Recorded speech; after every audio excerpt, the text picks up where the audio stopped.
রিক এসে দেখে জেনি তার বার্থডের জন্য অনেক কিছু প্রিপেয়ার করেছে। তখন সে মনে মনে ভাবে আমার বার্থডে তো কেউ মনে রাখেনি, ও মনে রেখেছে। তখনই সেখানে কাজের লোক আসে বলে, ম্যাডাম আপনার জন্য সব করেছে।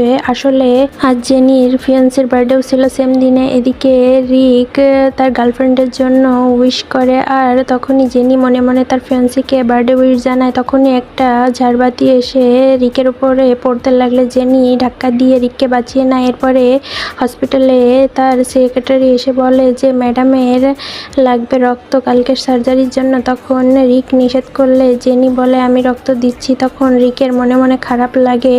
এরপর জেনি রিককে তার সেক্রেটারিকে বলতে শুনে আমি ওকে বিয়ে করব না, কারণ আমি শুধু রিটার জন্য ওর হার্টটা নিচ্ছি। এদিকে জেনিকে এসে বলে তুমি আমাকে এত কেন ভালোবাসো, কিন্তু জেনি কিছুই বলে না। এরপরে রিক বলে তোমার জন্য একটা গিফট আছে। জেনিও রিককে একটা গিফট দেয় আর বলে আমার সার্জারির পরে খুলবে এটা, এখন